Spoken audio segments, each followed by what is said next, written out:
Welcome back. Let's move on towards required daily allowance of vitamin E. So let's begin. 4 to 5 mg per day is needed for infants.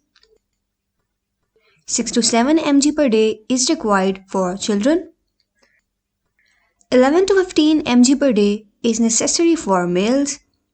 And 11 to 15 mg per day is requirement for females as well. The requirement in case of pregnancy is higher, and that is 15 mg per day. Well, features of vitamin E encompass absorption studies, which are less likely. Next is toxicity studies, which are more likely to occur because they get accumulated inside. But in case of vitamin E, there is no such strong evidence of accumulation. The high consumption of fatty food results in high demand of vitamin E to prevent oxidation of unsaturated fatty acids. As they are fat-soluble, that's why they are not excreted in urine. For things to get out of the body via urine, they need to be water-soluble. Now let's check out about the sources of vitamin E that can be natural and artificial. Natural sources include sunflower oil, soybean oil, corn oil, avocado, almonds, peanuts, pumpkin, and spinach.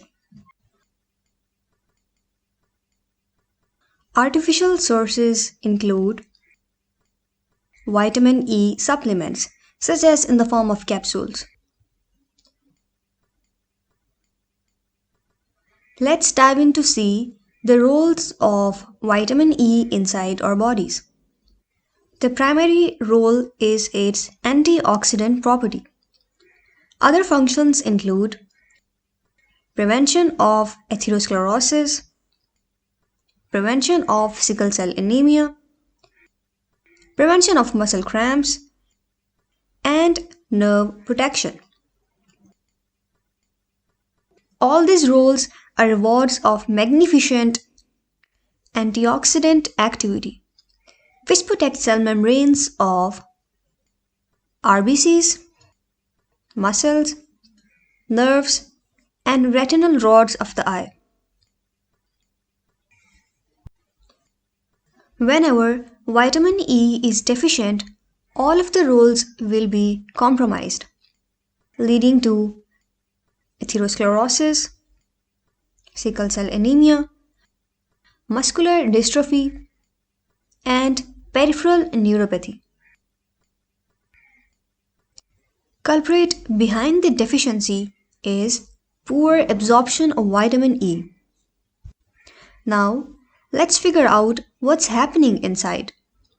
The organs which control the absorption parameters are liver, pancreas, and intestines. So, if they are compromised, it is pretty sure that vitamin E will be deficient.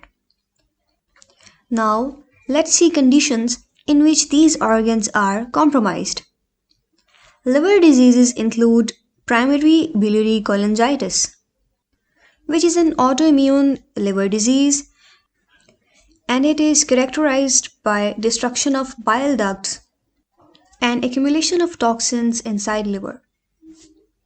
The next possible reason is familial intrahepatic cholestasis, which is inherited, and in this case, liver cells excrete less bile.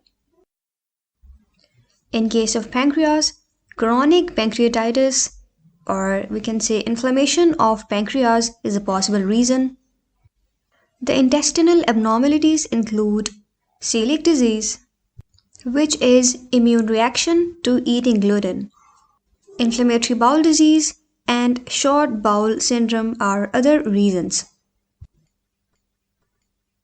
Well, it's time to get equipped with more technicalities and linkage with other vitamins. Here we will see the role of vitamin C. Vitamin E will lose electrons and become oxidized during conversion of reactive oxygen species to detoxified radicals. Vitamin C plays its role by keeping vitamin E in its reduced and activated form. Hence, in case of excessive vitamin E activity, there is a chance that vitamin C stores will exhaust. Now let's see interaction studies. Vitamin E and warfarin have an inhibitory role over vitamin K dependent gamma carboxylase enzyme, which stops coagulation. If both are taken together, there will be an additive effect, which will increase the risk of bleeding. That was all for vitamin E. Stay tuned and keep watching sqadia.com.